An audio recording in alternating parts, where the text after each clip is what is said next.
This one is 8,000 BTU rated, but the actual is 4,000. This one right here is black+decker 2, 12,000 BTU, but it's actually 7,000 BTU actual performance rated at 12,000. So you're really comparing 8,000 BTU versus a 12,000 BTU, the same brand, and they both have single hose right here. So which one is better? Well, they're kind of up to you, but I'll tell you some of the difference. Now, what I was surprised is that they're both the same size. I was expecting the 12,000 BTU to be bigger, but it's actually a little bit smaller than the 8,000 BTU. So that's a nice thing because they weigh about the same and they're easy to carry up and down the stairs, and because they're single hose, they're very easy to install and super maneuverable.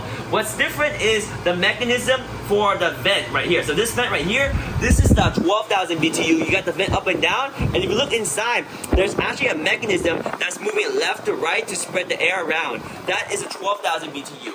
Over here, this is the 8,000 BTU, and this one, you got this. That's it. You have this, you can control the air vent. So it's a little simpler, but ultimately, the air is gonna flow around your room and get you nice and cool. Now, let's see, using an infrared thermometer right here, let's see how cold they actually get. This is an infrared thermometer, and we're gonna measure a temperature right now. So this one is around 40 degrees Fahrenheit, around there. 38 in some spots. So it's pretty cold. It's pretty cold. Now, let's check the 12,000.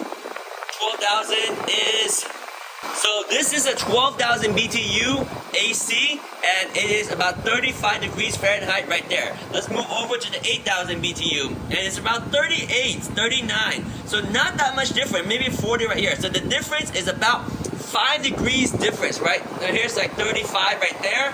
35 on this unit is about 35. Moving over to this unit right here, this one is about 39, 40, right? So basically 40, and over here about 35, 36, right? So the temperature difference is not that much between the two. What's really different is the capacity of the 12,000 is able to cool a bigger room much faster and is capable of cooling a big room. Whereas the 8,000 will take longer to cool your room, and if it's too big of a room, it might not be able to cool the entire room. So if I had to pick one and I can only choose one, it's obviously the 12,000 BTU because it blows colder air, it can cool a bigger room, and it's the same weight, about the same noise level, and the vent also has some automatic left and right. If you can choose one and only pick one, 12,000. You can see all the benefits in this one right there. One thing to note is that this one, the lowest temperature you can go down to is 61. It won't go down more.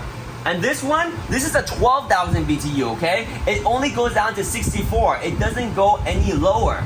And don't let that fool you. Don't let that make you think that the 12,000 BTU only goes to 64 and the 8,000 goes to 61, so it must be better. Well, this just means that it's at the max mode. It's gonna cool as much as it can. I don't think either one can really get that cold because when you are in a hot day, if you can get down to 65 on a hot day, that's perfect. So basically, if this one gets down to 64, it will stop. And when this one gets down to 61, it will stop. And that's what the automatic mode is for. But yes, this one goes down to 61 and this one goes down to 64. Don't let it confuse you. The 12,000 BTU is definitely more powerful. I would go for the 12,000 for sure, just because it has all the benefits and really no cons. This one is just an awesome unit. It's just a 12,000 BTU, much better than the 8,000 BTU. 8,000 versus 12,000 portable AC units right here.